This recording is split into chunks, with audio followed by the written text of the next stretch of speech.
Ladies and gentlemen, welcome to this episode of the Inside Line F1 podcast. Clearly, it is not Somil Arora who's opening the podcast with his beautiful voice, with his beautiful metaphors and comparisons. It's me, Kunal Shah, reviewing. That's my first mistake already. We're reviewing the 2024 Emilia Romagna Grand Prix. And with me is F1 stats guru Sundaram. And Sundaram, while I'm going to try and never imitate what Somil does because he's clearly in a league of his own, I'm going to just do it in my style. But the race was actually number two stands out for me because Max Verstappen won two races in one day. One was the virtual 24 hours of Nürburgring, and then the second was, of course, the Grand Prix at Imola. The other reason my number two came up for me is it was a race of two halves, especially if you ask the first two finishers, Max and Lando Norris, because for Max, he was on the medium and that was a race of his own. So that was the first half, and then on the hard, and that was a race of Lando Norris's, which he actually managed to stay ahead. And then the second, before we actually, dig deeper into everything, the second or the third time the number two, sort of strikes up for me is the drivers at the front actually had a very exciting race. But if you ask the drivers at the back of the field, Ricardo, Alonso, Logan Sargent and the likes, they actually said it was a very boring race, right? So I'm going to throw it up to you. Was it an exciting race or was it a boring race for you? I think it did get a little monotonous somewhere in the initial one third of the race, initial third of the race. But I still think we had the Piastri Sainz battle going on at the time, and something that's really stood out for me was we had a very clean opening of the race since it's a very narrow track. I always had this in my mind that Verstappen and Norris are going to be banging wheels around the first couple of corners. We did not have that. Everyone went off pretty cleanly, and we did not have a safety car, which actually had 100% probability in the last couple of years. So surprisingly, we did not have a safety car, and that's why it seemed a little processional. But I think the latter half of the race, Norris and Verstappen, Leclerc and Norris also for a little period of time, I think it kind of made up for the whole of it. There's this meme doing the rounds, lap 1 to lap 53, and everyone's just sitting and Yes. watching. And then lap 54 to lap 63, everyone's just cheering. I definitely resonate with that meme. There are very few memes I actually feel closely about. But since you are the Mr. Stats guru, right, here's a numerology, right, that I picked up from one of my findings. So Max Verstappen's race time was 1 hour, 25 minutes, 25 seconds, and 25 tenths. I'm not making it up. So 25. So number two somewhere plays up there as well. But why don't we also start with our moment of the race, Sundaram? Why don't you take your pick and then I'll see how different it is from mine. See, I would have probably gone for Ferrari, kind of having a slight brain fade, not bringing in Carlos Sainz as soon as Piastri pitted. They actually pitted him 4 laps later. But I think I'm actually going to go for the passes that Yuki Tsunoda and Nico Hülkenberg made. It's a very narrow track, like I said, and overtaking becomes very, very difficult. But they had literally the confidence to go. I think that was after the first corner, and which made me go, wow, this is a brilliant track to go racing at. It's a brilliant track when you make a pass.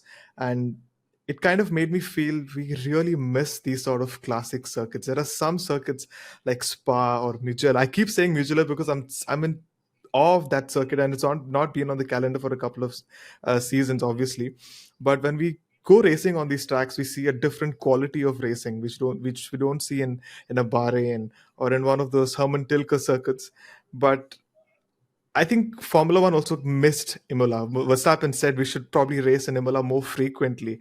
And for me, I think that was my moment of the day, seeing Sunoda and Hulkenberg having the confidence around those initial corners to make a pass and making it stick, especially in a weekend when the gravel traps are a bit more closer to the racetrack. So there's a lot more to lose, but they pulled it off brilliantly. So I'm actually going to go for that. I actually have no memory of Hulkenberg and Tsunoda, apart from the fact that Tsunoda had a brilliant pit stop strategy. He undercut Hulkenberg and then had a mega outlap. to grab P10 in the race, yet another point for the Racing Bulls. But my moment of the race, or rather, I'm going to probably put a couple of moments of the race. You already mentioned the opening lap and just how clean it was. And I was a little disappointed saying, oh my God, they keep saying they're the best 20 drivers of the planet. And they actually were the best 20 drivers of the planet, or at least 18 of them, if I may, let some North Yes, American drivers not yes. be on the list. But they actually were so clean, right? But just the moments before the opening lap, there's this beautiful shot. You're talking of a historic circuit. There's this beautiful shot, which the camera was just positioned, looking towards the start line. And it's not a straight start line. The way the camera was positioned for the few seconds on the world feed, you could see only Norris and then Max Verstappen. And the start line is also a little curved, which is not what you see in a lot of Tilke circuits. You will see it in You Monaco, don't. yes. We You'll see we it at saw it. Interlagos. You'll see it at Yes, Interlagos towards the back end of the field, but you don't see it in a lot of other circuits. You're right.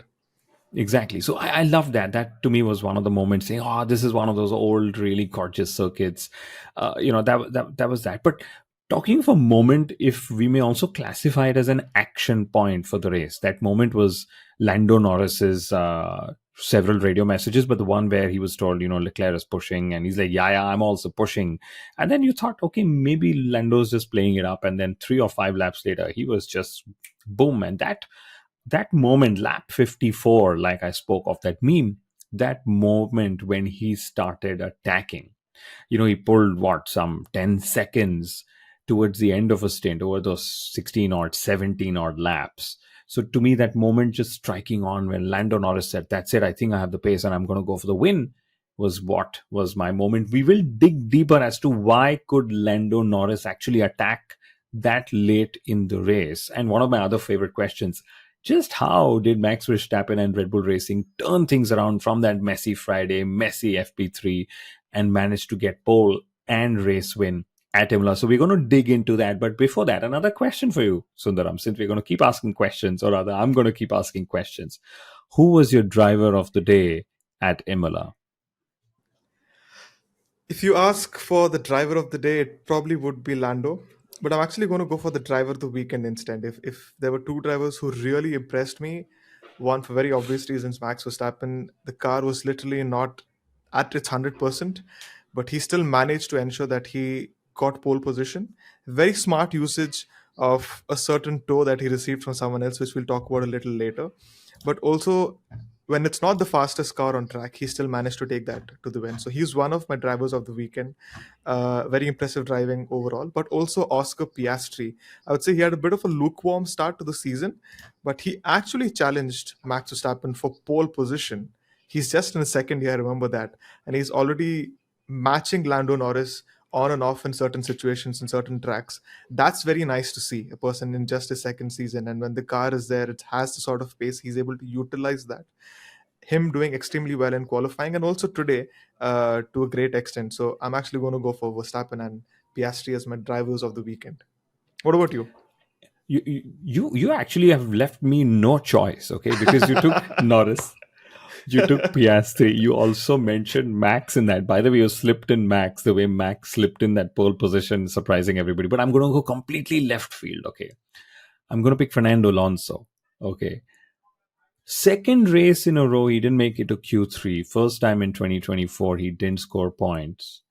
Driver of the weekend, literally driver of the last 2 weekends. And I'm, of course, being humorous when I say this, but very puzzling to see Fernando struggle both these weekends. It was Lance Stroll who outqualified and outraced Fernando Alonso, which is something we don't really usually get to see, right? So technically, I'm actually praising Lance Stroll and calling him my driver of the day by bringing up Fernando Alonso. But no, I'm not, before we go there. But why don't we just, instead of saying we're going to talk later, why don't we just dig into it? Because Lando Norris and Max Verstappen have been 1 and 2 for the third race in succession, right? The big question that we should try and answer was, how did Max Verstappen and Red Bull Racing recover from that messy start to the weekend? And, Sundaram, what really stands out for me is Christian Horner actually turned around and thanked a very old veteran Formula One driver. For the listeners listening in new, especially who probably not, followed Formula One 10 years ago. There was a driver called Sebastian Buemi who won everything everywhere else, but not in Formula One. He and Jake Dennis. Jake Dennis is also another Formula E driver, just as Buemi. They are simulator racers for Max Verstappen and Red Bull Racing. I wouldn't say Max Verstappen, for Red Bull Racing, right? And those two drivers, of course, back up the race team by being in the simulator. This time it was, Buemi's turn, Sebastian Buemi's turn, racing in the simulator. He did about 10 or 12 hours of sessions trying to figure what will work, what will not work, especially since Red Bull came up with a big upgrade. And, Buemi was definitely one of those drivers who helped, turn things around. And the second driver who really helped Max, like you pointed out even on your Instagram page, was Nico Hulkenberg. A driver who almost became Max Verstappen's teammate had it not been for Checo Perez at the end of 2020. But Nico Hulkenberg took the tow from Max on his fast lap and then gave the tow to Max Verstappen in Q3. Can you imagine? Nico Hulkenberg is the reason why McLaren did not start 1-2 in today's race at Imola. Of course, Piastri's penalty notwithstanding, but Nico Hulkenberg, what a lad. Haas is in fact one of the reasons why McLaren was not on the front row, because Magnussen was the driver who was impeded, and Hulkenberg was the driver who gave Verstappen a little bit of a tow. So, kind of diving deeper into it. So, Nico Hulkenberg yesterday on in qualifying was on his fast lap, and it's not that Verstappen and Nico had some sort of a pre-agreement before qualifying. I'm going to give you a little bit of a tow. You're going to give it to me and give it to me back. Verstappen, I think that's where a little bit of experience came in straight away. Verstappen knew Hulkenberg's on a fast lap. If I give him a little bit of a tow on the final sector, I know that once he crosses the start finish line, he's going to back off.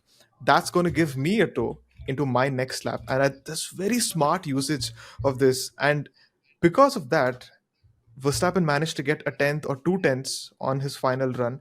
And if not for that, it would have actually been Oscar Piastri. But since he got the grid penalty, it would have been Lando Norris potentially on pole position. And like we've discussed so much already, overtaking is so difficult. This could have been Lando Norris's second race win in consecutive races. But Haas is one of the reasons why they didn't manage to do that. So that's very interesting. And the other point you mentioned about Sebastian Buemi is also something which people kind of overlook. People think that, once the sessions are done, free practice is done, teams do look into the data, but actually the reserve drivers or the simulator drivers, they spend hours and hours trying to find the best setup for the drivers before the next session. And that's incredible to see. So Sebastian Buemi doing 10, 12 hours. I think Horner mentioned they were using the simulator till I think the early hours in the morning. So him being a very instrumental part in Verstappen's win is very nice to see and hear. And it also helps that, indicates that Red Bull has a very well correlated simulator. So what they see in the sim, they're able to extract in the real world results, especially, with the conditions, with the new upgrades they would have brought and so on. And so what would Sebastian Buemi would have done, just to simplify it further? He would have tried different setup options, and those setup options would have been like, this is what Max may like or may not like, and this is what Checo may like or may not like. And he also comes with several years of driving experience in the WEC Championship or the World Endurance Championship and Formula E, and several races that he's done even in Formula One. But the key part here, so Max Verstappen won just by 7 tenths, and Max very cheekily said, we ended the race just the way we started it, right? Because that's how close Lando Norris was. Okay. And one of the reasons why I also started the episode by saying that a race of two halves, the race on the medium tire, which Max said he was superior on, and we saw him pull out that, 7-8 second gap on Lando Norris, right?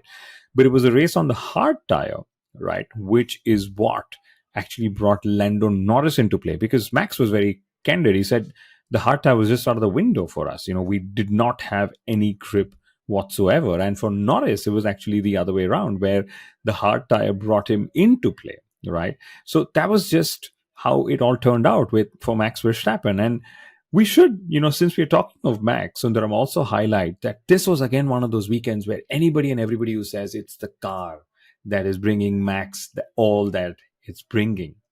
It was actually Max extracting all that he knows what to extract from a car, because we're used to Max Verstappen winning. Let's remember, right? Whether you may like it or not, but we're not used to him winning with such small margins. He is not used to winning with such small margins. He was challenged this race weekend to find the right setup. He put it on pole. He was challenged in the race. Imagine the lap just before the end where he went onto GP and said, "My battery's not charging." Imagine he was pushed to use more of his tools to stay ahead. He had that black and white flag warning as well, so he couldn't abuse track limits as well, right?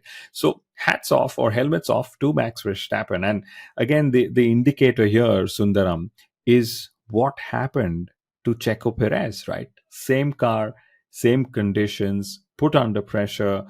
All the other rivals have thrown their upgrades and tools towards him, but Checo Perez was even slower than the Mercedes cars, right? He had to start on the reverse strategy and then just make the most of whatever he could.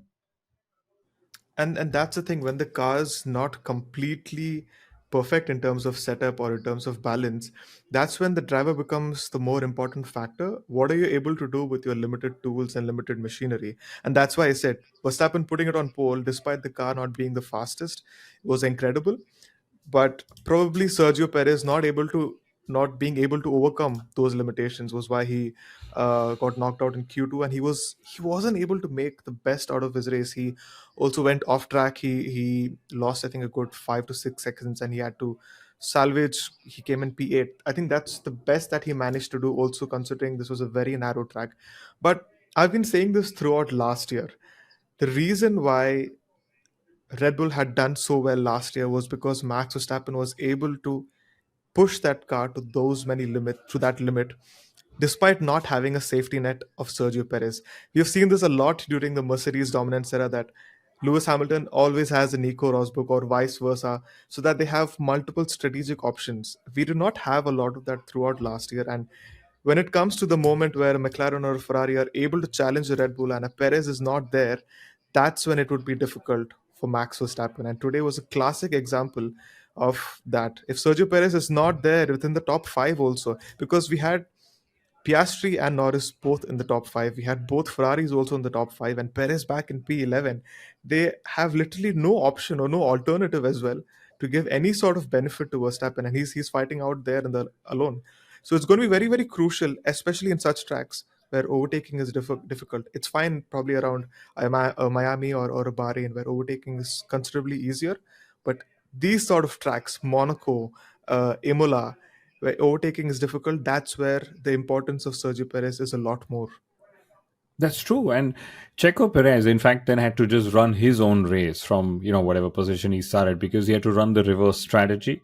So he started on the hard. And this is where I'm going to be a little fair to Checo, because if Max was struggling on the hard, you can imagine Checo on that hard at the start of a race, full fuel tanks. He was all over the place, but he still made some inroads. With the top 10, he was sort of messing up their strategies at some point. But Checo's strategy was then clear, that he was waiting for a safety car, which never came. We spoke of a clean opening lap. There were no yellow flags, if I remember, or were there any? There would I have been can't. if Perez went off track, there would have been some yellow flags at least. But he was momentarily off track, right? Like a few But still, that seconds, still and then happens. Usually, when a okay. driver is off track for some time, maybe if I think even Lewis Hamilton went off track the last He went laps, off. so Yeah, correct. Yeah, yeah. So maybe he some might have yellow had a yellow flags, flag. right? Yeah. Yeah, yeah. But that's what happened to Perez. He was just running the hard tire, waiting for a safety car, and never came. He made that mistake, picked up some damage. And then the worst thing for Perez is this is that weekend where he actually lost P2 in the Drivers' Championship. And again, the popular viral posts on the internet are saying the true Checo Perez is now back, right? Because he didn't make it to Q3, Yes. which is what a typical Checo Perez would have done.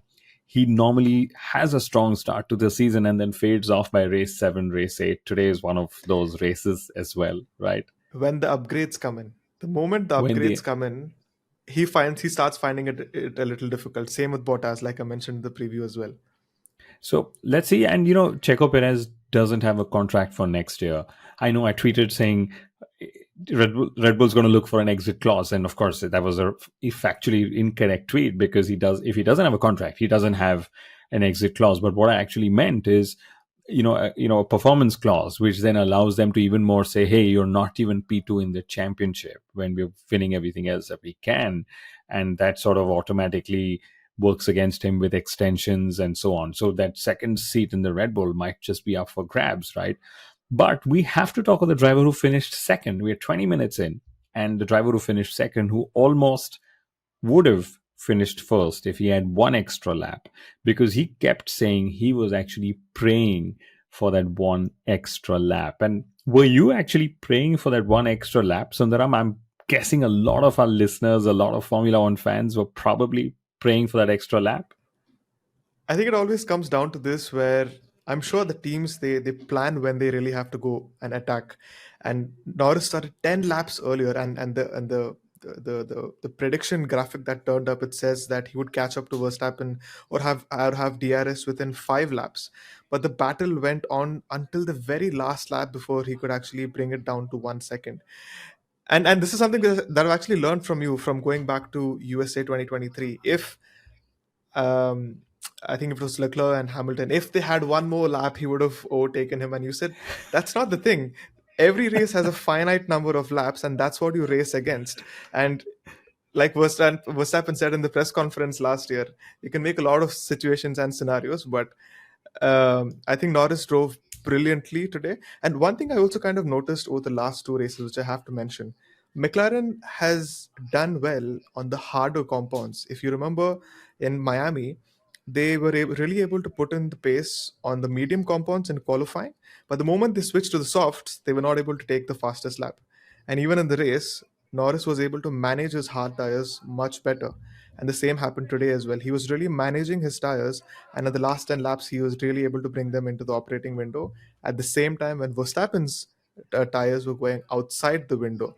But brilliant battle between the both of them. And I'm sure that win last week or the last weekend would have upped his confidence tenfold. And that's what really happens when you win a race. That desperation or that nervousness is out of the way, and you can really bring in that motivation and positivity. And he mentioned that today. I'm disappointed that I actually came second. You don't hear that a lot from a Yeah, yeah. McLaren driver, and that kind of shows that there's a switch in their mentality, which is good to see. Especially a driver who's finished second, what, 14 or 15 times. So he's clearly used to finishing second. But he said, it pains that much more. That's what he said on the radio, and I suspect he also meant the same thing, that when you're so close to winning and you've already won, that feeling. Having a back-to-back race win would have been incredible for Lando Norris, for Formula One, I would say, and for McLaren. But the key to Norris, there are key insights that we should sort of look at. First, like you pointed out, he had a late race attack. That's what Christian Horner said as well, that the way Lando Norris's race came alive in the last third of the Grand Prix was phenomenal. And one of the reasons, why don't we just dig through that? So why could Lando Norris attack so late into the race? Let's dig into that, and then let's also switch it back to, why could he not start attacking earlier? They are very interesting situations, right? So why could he attack so late in the race, right? One of the reasons he could, and he was candid about it, he said he was just, firstly managing his race. He was not bothered about other people's lap times, which is why Leclerc could actually catch him at that certain point. And then he said everyone else's tires just fell apart. And because I was focusing on my tires, I had the pace to extract against Max so late in the race, right? So that was one part. Then the second part, like you also pointed out, Sundaram, is, could he have actually overtaken Max Verstappen? The truth is, I would have actually for once liked that extra lap, and not to see if Norris could have won. But we actually did not see them battle wheel to wheel. We just saw Norris chasing, chasing, chasing. I think the closest he came was 7 tenths, and then he just finished 7 tenths, right? I would have loved to see them attack. I would have loved to see one attack from Lando Norris. He was trying everything to play with Max, but Max, of course, knew what was coming, right? And even adding more context to this, he couldn't attacked earlier than the last lap of the race. And he explained this very well. He said, when you get within 2 seconds of a driver, your tires start to overheat, you're losing grip, you're still figuring out how to drive the car. It takes a couple of laps to settle in. And he said by the time I settled in, it was already the last lap of the race, right? So very beautifully explained by Lando Norris as to sort of what happened with him in that battle, right? And to switch it back to, could he have attacked earlier in the race? That's what we are saying. And he actually struggled on the medium. So what you said, Sundaram, that when the compounds go harder, the McLaren gets better. That's actually what happened. He was struggling on the medium, and he said we lost a lot of time in the early part of the race.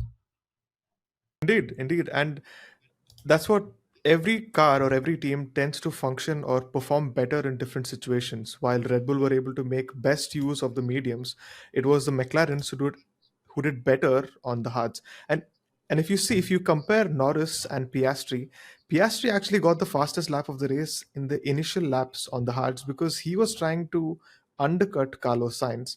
And those initial laps after coming out of the pits, he was on fire, and he was even challenging Leclerc towards, I mean, up to a point before he fell off. Leclerc on the other side, he was able to challenge Norris up to a point where then even he fell off, and then Norris was able to get his tires. He managed them extremely well. So different situations, and like you even hear the commentators say a lot, there's a certain period in which you can really push the tires, and once that is done, once you've hit the cliff, it all goes downhill. You, no matter how much you push, it doesn't go faster, which is what happened with Verstappen also towards the end.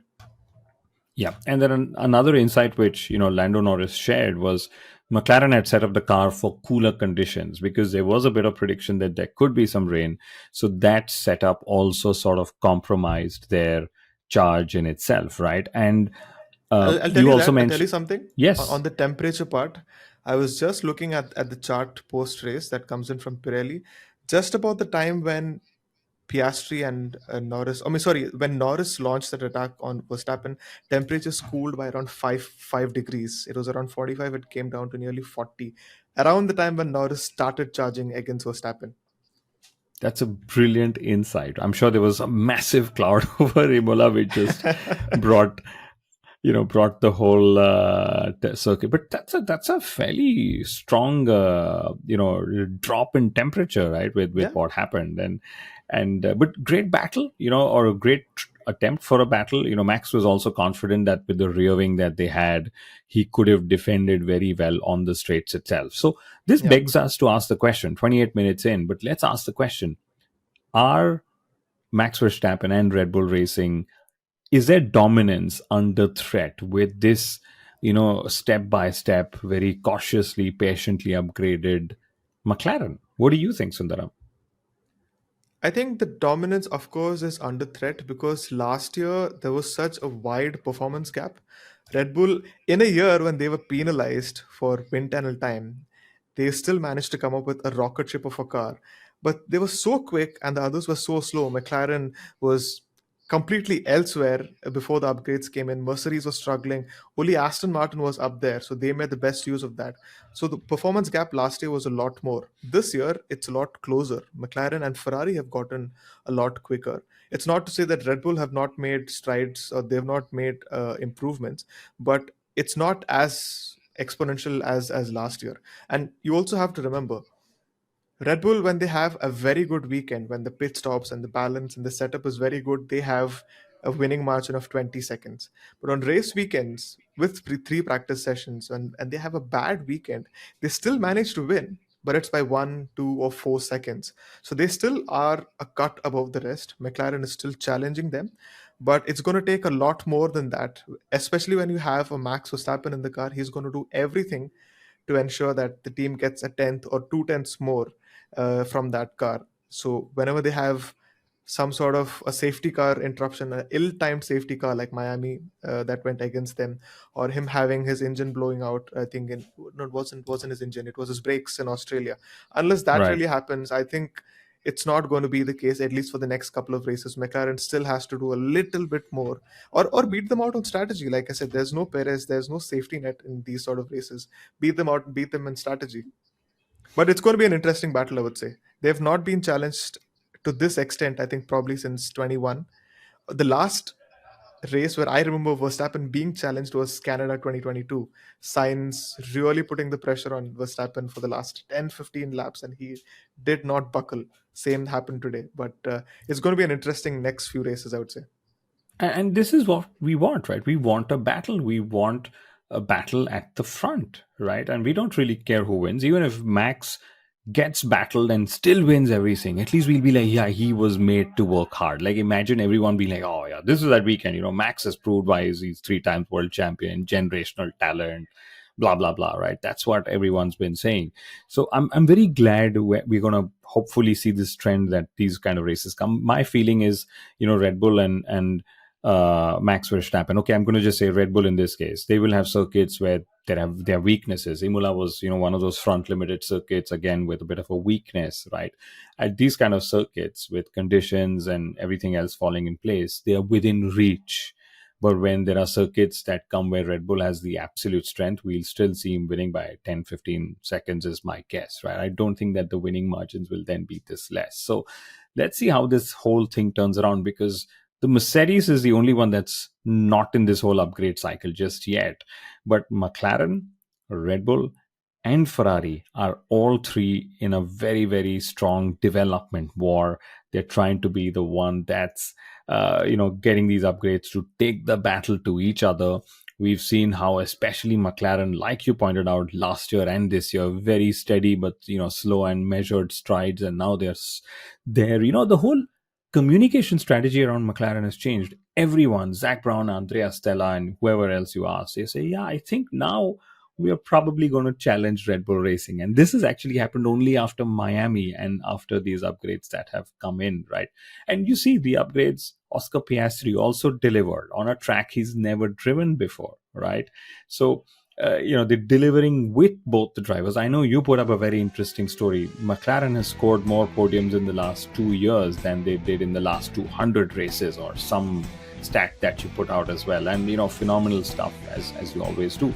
But we should probably move on to talking about Ferrari, because Charles Leclerc finished third, was not pleased, but very interesting. He actually turned around and said, I was very pleased with the upgrades. I was very pleased with the race execution, because he's got two new race engineers. He's got two new engineers in his team, a performance engineer, and then, of course, a new race engineer, right? And then he finished third. He said the upgrades actually delivered what the data would tell us they would. But again, a very interesting insight. He said Imola is about riding the curbs, and the Red Bull and the McLaren were riding the curbs better than we were, and which is why it's not the ideal place to check if our upgrades actually delivered or not.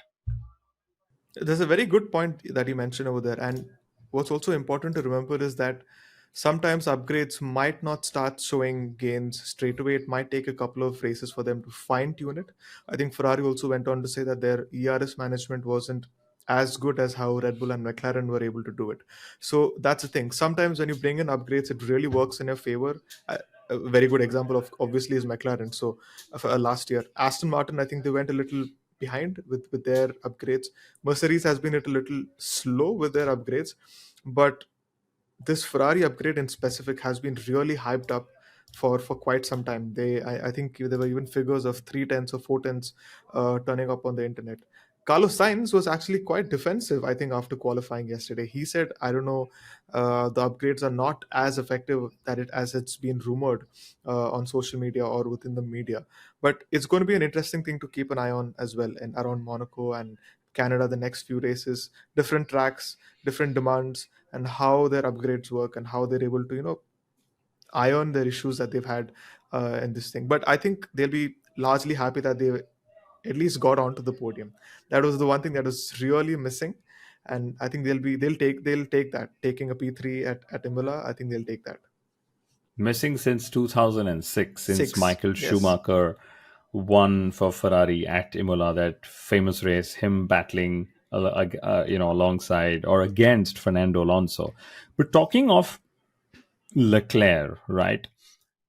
He finished third, but he remains the only driver to have finished in the top four at every race this season.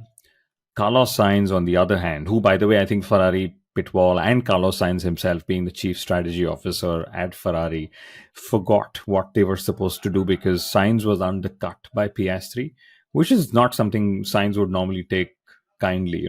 He takes his, it's like if Sainz is a bad race strategy, he takes it very personally. He's like, not only did the team mess up, but I didn't read the race correctly, right? That's how he usually goes, right? But Carlos Sainz has finished fifth for the third consecutive race. So the first three races that he drove, he was on the podium. And then the next three races, he's been fifth at best, right?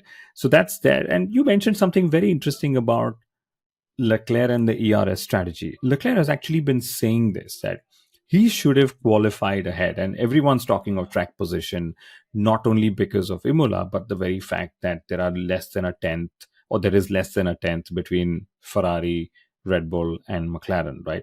And Leclerc actually explained, saying that McLaren and Red Bull have a better launch, right, on their qualifying lap. And I presume he means the exit of the final corner leading onto that curved, front straight, going into what we call as turn one, but is actually classified as turn two, right? And he said they just have a gain on us, which we are then left chasing for the rest of the lap. So it's always strange that Ferrari is always the ones, at least, in these situations, the ones who are playing catch up rather than the ones who will innovatively just have, okay, we just have the best energy deployment that we anyway do. But that's about Ferrari. We should talk about, I guess, Mercedes, because you mentioned Mercedes are just slow with the upgrades. Frankly, I thought you'll stop at Mercedes are just slow, because that's what it seems like, right? And for I think it's just going to be a season where they will bank on their customer team, McLaren, flying the honors at the front while they keep talking of catching up. But they had one of their best results since their opening round in Bahrain, so it's not that bad. But George Russell actually pitted, and he lost a track position to Lewis Hamilton. And interestingly, there was a lot of exchange on the radio before it happened, which didn't play out on the world feed. And George was very honest. He said, I need to know that I'm not just aimlessly, pointlessly giving up track position to Lewis. And then he pitted, of course, to take, the fastest lap of the race, the extra point that he wanted. So that's how close this battle, that they also see that they want to keep that extra point if they have the chance. But can you imagine? He had a free pit stop over Checo Perez at that Checo point, Perez. right? That's how much pace that the top three teams, and Mercedes also had, that they had a free pit stop they could utilize. Yeah, actually, I mean, I think Perez was a good 26, 27 seconds, which is a very, very good point that you mentioned over there, because the Imola pit lane is the longest of the calendar. It takes a good 25 to 27 seconds by the time you're out of the pit lane. And Perez was 29 or 28 seconds behind Hamilton, if I'm not wrong. And they made a very good choice of obviously Russell being the one who had to pit and then go for the fastest lap. It's still one important point for the team, especially since they're in the midfield. But obviously, drivers wouldn't want to lose out to their teammate more than anyone else. You kind of lose that psychological edge, especially if you're one place behind him. That too, it's not his fault at all. So eventually, at the end of the season, you'll probably look at the head to head and you'll say that Hamilton has won race more against Russell. But when you look into the context of it today, Russell was supposed to stay up ahead. But yeah, little things here and there, and I'm sure he's not going to be very happy with it. But at the end of the day, he's going to come out and say that, yeah, we had one extra point for the team, and that's what matters. Do you think, Sundaram, that Mercedes are actually the best of the rest now amongst the whole field? Because Aston Martin has sort of dropped back the last couple of races. Their upgrades haven't delivered what they were wanting. And you explained very well that the minute you bring upgrades doesn't mean you automatically deliver. It takes you a certain number of hours and sessions. In fact, Max was very candid in saying sometimes it just takes you a few more races to extract more from the setup in itself. Because just because you bring an upgrade doesn't mean you go quicker. You could actually go slower as well. Not all upgrades deliver. Case in point, Aston Martin and their struggle, especially with Fernando. But at this juncture, I believe Mercedes are the best of the rest. And the best of the rest is classified as just after the top three. Do you also share the same opinion, or do you think what Lewis Hamilton thinks? Lewis Hamilton at this just before the start of the race said, "I have Yuki Tsunoda with me, and I need to make sure that I'm able to beat him." Or is race or are racing bulls the best of the rest? It's a really odd question because I mean, first of all, Mercedes' fall is a little disappointing. Firstly, they finished second in the constructors last year, right? If I'm not wrong, yes, Yeah, they did. yeah, yeah, yeah, yeah, They yeah. finished second, and we're speaking about Mercedes being the best of the rest at a time when they really don't understand their car. They're taking it literally session by session or race weekend by race weekend, and they're trying to understand where that car actually belongs and how it performs. And we're calling them the best of the rest, even when they're not performing at the best, at their best. Aston Martin has been bit disappointing these last couple of races. They've kind of fallen backwards. Fernando Alonso, especially, he's had a couple of disappointing weekends. Uh, but what's really working at RB and Haas, I would say, is individual drivers who are really being the flag bearers over there. Yuki Tsunoda doing exceptionally well. I think five Q3 appearances, and Nico Hulkenberg, I think four Q3 appearances. They're really Correct. single-handedly taking that team forward. Ricardo had one good sprint. Magnussen's had a couple of very aggressive defensive races, that I would say. But um, so far, yes, it does look like Mercedes are the best of the rest. I have to say, Magnussen is my driver of the weekend. For once, he did He did not well. pick up a penalty point, and he finished 12th, his best result of the season. But since you mentioned Mercedes and their context of Aston Martin and McLaren, very interestingly, Mercedes at 79 points, McLaren is almost double of them at Phew. 154 points, and Aston Martin is almost half of them at 44 points. And Aston Martin in the last three races have scored 7, 2, and 2 points. You know the math? That's 11 points only. Can you imagine? That's just how bad it can get for them if, Fernando Alonso is not doing the whole heavy lifting that's there, right? Yeah. But I think it's also interesting. Maybe we can just switch to talking about Aston Martin because Stroll has, outperformed Fernando Alonso the last couple of races, right? And Fernando Alonso, two bad qualifying sessions in the race, made a setup change, started from the pit lane, and then very interestingly said, "I'm waiting for the team to tell me what data they found because they have a comparison of two different setups on my car." And then it's not just us who can't handle a slow Fernando Alonso. The Aston Martin, the front left brake decided to catch fire because the Aston Martin is not used to Fernando Alonso driving slowly. Yeah, very, very uncharacteristic of Alonso actually crashing. And I think this happened a couple of years ago in Belgium as well. And the moment that happened, everyone was saying the same thing. It's very odd to see Fernando Alonso making a mistake in one of the other sessions and then crashing his car. It's very odd, very unlike Fernando. But that's the thing, when he's not there, or when he and the car are not at one, these are the sort of weekends. And his body language in general this weekend was very off. He seemed pretty miffed even after qualifying today. He said, I think after the race, that this was the most boring race of the season, or most boring race of for me in a while. And that's the thing, where you don't want to have an angry or an annoyed Fernando Alonso within your team. So Aston Martin really have to pull up the socks and figure out what's really not working within that team, and ensure they give him a good package for the next couple of races. I really liked what you said, the boring race. And we'll get to that because we've got a lot of bottom team runners who actually said this was a boring race. We'll tell you why we think that probably is, of course, happened. But talking of Fernando Alonso, since you were already there, Fernando Alonso got overtaken by Lewis Hamilton for eighth place in the Constructors or Drivers' Championship, right? And so Fernando's got 33, Lewis has now got 35. Also, Lewis is, you know, eighth in the Drivers' Championship, 9 points behind George Russell, which is where the story has always been in the last couple of seasons. But if we can just briefly move on, 45 minutes into this episode, we could probably just discuss Racing Bulls, right? Because both the drivers in Q3, which is great for Ricardo. Yuki Tsunoda, like I said at the earlier part of the episode as well, brilliant outlap, did undercut Hulkenberg, and then after that, Hulkenberg said there was nothing I could do to get that place back, and that's how close it is between them. on track, especially on this track where overtaking is difficult and track position is everything. But this brings me to ask the question, because Alexander Albon, who didn't finish the race because of a cross wheel nut, right? Like you said earlier, actually said we didn't lose too much from the race because the midfield teams did not score much. And he's right, because it was just Racing Bulls that scored a point. The other nine positions were all by the top five teams, right?